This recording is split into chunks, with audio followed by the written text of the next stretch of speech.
It's me, Renee. I'm back. And I'm here for a book with a book tag. I saw this on Wens Corners uh, channel, and it looked like a interesting, good tag. The tag is called The Sequel to Itself book tag. I don't know if like quite interesting name to it, but yeah. It's one of the more like thinky tags and like recommend a book tag. So yeah. The first question: do you feel obliged to read because of BookTube? It doesn't say there in the channel in the question, but I feel like it kind of is in the really in the question. And no, really, I don't. Like with me, sometimes if I'm in a reading slump, I might take like a little video break. Like I do have videos most weeks, but like if I really am slumpy, I might not do that. Or B, I might also do like a video about some books that I haven't read to that I want to get to. I might do a review of a book that I thought I was doing, like that I read earlier that I haven't gotten to reviewing. I might do a book tag. I feel like for me, I feel like there's lots of really videos you can do without like being in the best reading mood. So feeling obliged to read, not really. Though on the other hand, I do kind of tend to read quite a lot often. Like if people ask me like think about what is Renee's main interest, it is books. It is books. I mean, yeah, I have NetGalley. I live close to a library. I always have several audiobooks on the go. And like if I'm not listening to an audiobook, I might listen to a book podcast. So yeah, but yeah, I won't really say I'm obliged to read. No, I don't really feel that. I can't say I'm due. But also, like, with me, if I one day don't really feel like reading, then I'll just watch TV instead. And yeah, as I said, I do tend to post videos every week. But if I'm not really in a reading mood, I'll post something about something different. Post a video about a movie I'm looking forward to going to and whatnot. So yeah, I can't really say I'm feeling obliged to read. I don't really can't really say I do. Question two. Numbers aren't everything. Agree? Disagree. So like numbers as in how many people are subscribed to your channel, how many people watch your channel, stuff like that. Honestly, with me, yeah, I feel like numbers aren't everything. I've been on BookTube now actually for 6 years. I started back in 2019. And like uh, the first year I mean, I had some viewers here and there, but I suppose I didn't really have uh, any regular viewers. And then I feel like maybe the first year was 2019, and then 2020 was like the year everyone started watching YouTube and whatnot. And I feel like I think I found some readathons that I found people through. I mean, often you find people through readathons, and then you might do a readathon TBR. People will watch that and stuff like that. And then after a while, I got like more and more subscribers because I was commenting on their videos and found some people that way and stuff. And then yeah, my views, well, my views, my subscribing went up and up. So I think maybe it was like 2022. I actually have no, okay, I don't remember, but I think actually at one point I actually had like 700 subscribers. But then some like my numbers go up, but then I feel like they kind of also simultaneously go down. They don't really go up. It's not like a completely upwards line. Really, it's kind of up. Like some people subscribe and some people subscribe, and some people desubscribe. Yeah, you know what I mean. And yeah, in the beginning, it was like, oh, now I have less subscribers than I did some weeks ago. What happened? And I was kind of thinking, like, oh, what has happened here? But then a few weeks later, I got new subscribers. So, and honestly, I never really, for me, BookTube has always been a hobby, a fun hobby, but always a hobby. If I'm not in the mood, I will take a break for weeks. That's not like I feel like don't really feel like I have to make videos. Sometimes I might think, I want to make a video, but I don't want to make a difficult one. So I might make like a video where I just say like, this is my current read. It's fun. Read it. And sometimes it's like, read this book because I changed my I talk about it for like 20 minutes. I mean, some of my videos are 20 minutes and some of them are shorter. And that's because that's how they are, really. But yeah, so in the beginning, I was thinking, like, why are people not subscribing to me anymore? But then, like, I'm not going to start reading the popular books because they're popular, because people might view me, because I'm not going to do that. I feel like maybe at times, maybe I'm not getting views because I'm not English or British, like, I'm not British or American, so people don't understand me, or maybe the algorithm doesn't like me. I don't know. I don't know. I mean, I think finding out like why people don't subscribe to me anymore or why people don't comment, it's kind of like a lost cause. But yeah, as I said, like for me, like honestly, and my kind of part of the reasoning for me why I started this channel. This is gonna sound silly, but it was kind of to it was twofold. But like one of the reasons was I kind of wanted to talk about the books that I wanted to talk about, with no I can just talk as long as I wanted to do. I was in a bookstore in a book club many years ago where people we all like to read, but I was like very like I like to read, and they were like books are cool, and I wanted to like have a place where I can just finally go just unapologetically. Yeah, you know what I'm saying. So there's that. Uh, And I feel like, in a way, I kind of feel like even if a video that I make and post is 30 minutes and it's about a book that I love, or maybe an author that I love, and then it's posted and no one watches it, but then maybe someone watches it a few weeks down the line and say, like, this video changed my day. I feel like that's cool. For me, I don't really feel like a video needs to get all the likes on the same day it comes out or any views. Like, I feel like, at least in my hand, I feel like we're what 8 billion people on this earth. We're several millions who watch like YouTube. I mean, not everyone on the planet watches YouTube really regularly and whatnot, but a lot of people will do that. I feel like a video will probably find the people who will enjoy it. I mean, I feel like there's all like there's a book for everyone. I feel like there's a video for everyone. So some people like shorter videos, some like longer ones. Some like videos where it's very uh, edited, where it's like there, and it's kind of different different lights and different writing styles and whatnot. With me, I like people just talking to the camera, like it's sitting down with a friend having a chat, which is kind of what I'm doing. I feel like, and yeah. That being said, yeah, I'm not really that fussed really about numbers. Really, I agree. Numbers don't really matter. I agree there.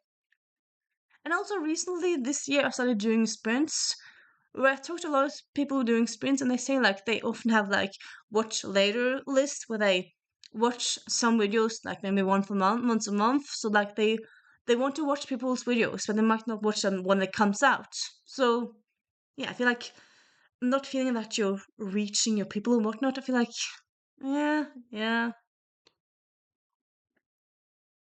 I'm not gonna read books because they're popular or do things because it's a way to get views. I'm not. I mean, yeah, I do Goodreads videos sometimes because and I feel like now Goodreads is not really what it was 10, 15 years ago. But I still do it because I suppose it's an easy video to do and kind of why not? I suppose some videos I do like I could do a video about that. It's not that I have to do that. Like maybe. And I suppose part of me might be thinking maybe this will give me some views. But then again, also like there's a lot of Goodreads videos out there about the Goodreads Choice Awards, about Goodreads mania and Goodreads madness and whatnot.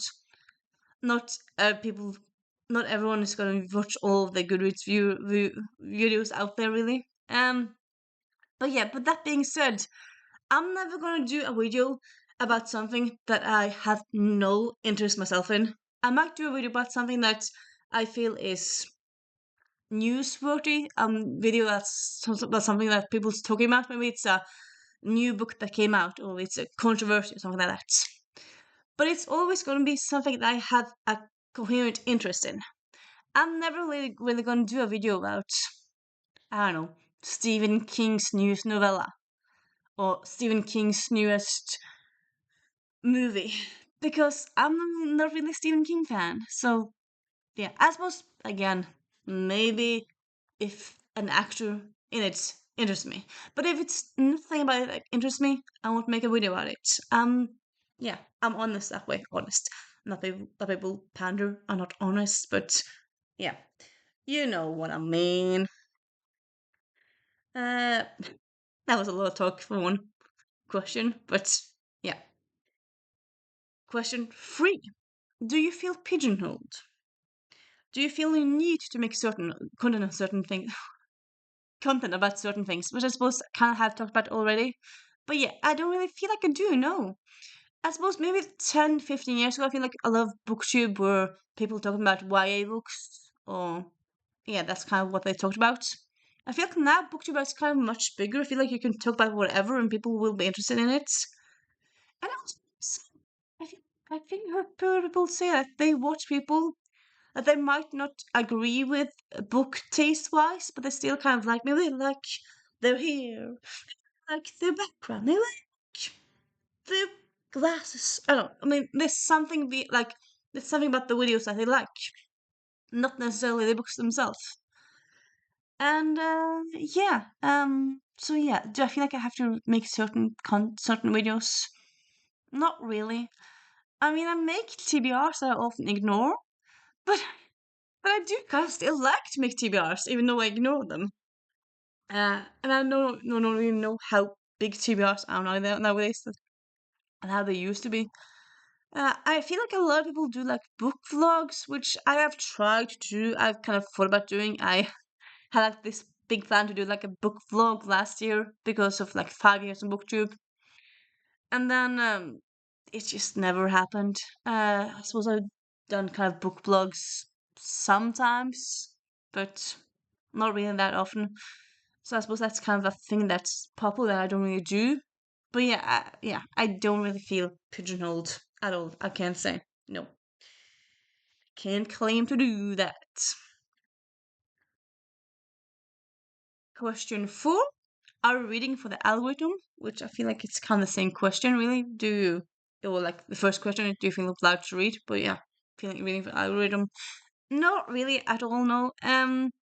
My my kind of thinking has always been I want to read a good book. When people ask me what you like to read, I can often say good books. I'm like, because I'm an omnivore reader. I read lots of stuff. I used to read a lot of fantasy. Lately, I've been reading a lot of romance. But I will honestly, I would say I would pick up anything.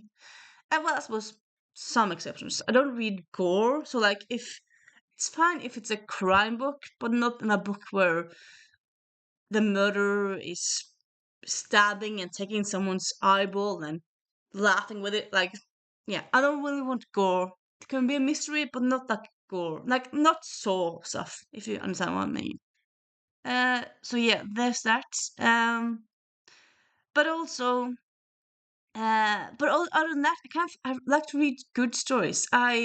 About people similar to me, people different from me, all different characters, really. I want my stories to end happily. But other than that, I read fantasy, well, contemporary romance, historicals.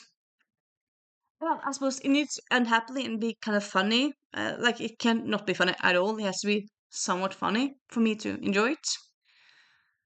But other than that, I can read most stuff, really. I read it all. But yeah, but also like reading for algorithm. I don't really think I'm gonna read just the newest books. Like lots of popular authors, I don't vibe with. I don't vibe with Emily Henry. I don't know why. I have never read Ali Hazelwood. I might read her, but I haven't read her yet.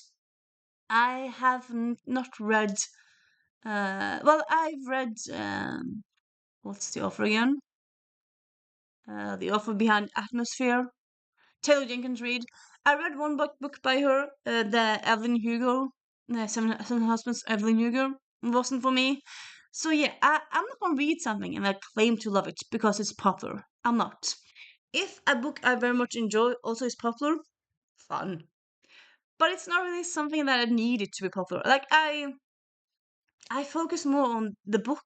Like I might go to a library and find a book that was published in 1983 or a book that is not out of print and buy it in a used bookstore. Like I don't really need to buy all the latest flashy novels. Like I will listen to podcasts where people talk about older reads, people talk about underrated reads. I suppose kind of a bit of a hipster. I kind of like talking about books that not everyone loves or not everyone talks about. Like reading about the niche books. Niche. Yeah, you know what I'm talking about. Oh yeah, I don't read for that. I don't at all. Not really. I might, I might read sometimes a book that's new and popular, but that's because it looks interesting to me, not because it's new and popular. No. And then we have another question. Let's see what the next question is. Question 5. What is the worst part of content creation for books? The worst part. I don't know. The worst part? I won't really say that's really a worst part. I feel like it's kind of good most of the time. I feel like sometimes more people might, like, if you say you don't like this book, or this book wasn't for you at all, some people might think, my God, you're insulting me because you don't love my personal favorite book. Which I suppose it hasn't happened to me all that often, but I suppose kind of feel like it could happen in a way. People often feel like very personal about the books and their books taste. And I feel like quite often people do, they talk about reviews, they say like, this book was very good. And also sorry, they often start with like, remember, this is my opinion, my channel, my opinion, my personal opinions. And I don't hate you if you disagree with me. As in, like, some people feel like if you disagree with them, you're like hating their whole person, which, no. It's possible to disagree about books, but not saying that people are stupid for disagreeing with you. That's quite possible. It hasn't happened that often with me, but yeah, I suppose that's kind of it, really. What's the best thing about content creation, about books, with books, regarding books, the books community? I don't know. I feel like it's kind of nice to. I feel like outside of BookTube, outside Bookstagram, the rest of the world doesn't really read, or doesn't really talk that much about reading. Here in Norway, you have some radio shows about books. There's no TV shows about books. There's always talks in news that people are reading less, that no one knows how to read, stuff like that. So it feels like the rest of the world doesn't really care to read or doesn't really want to read.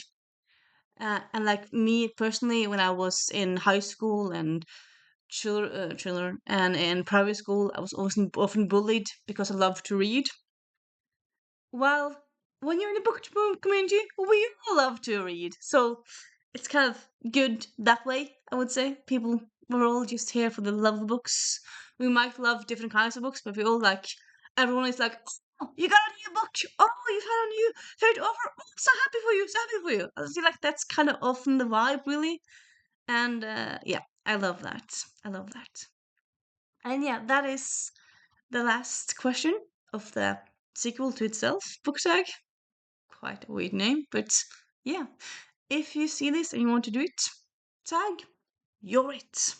I'm gonna tag you. Do it. Do it, do it, do it.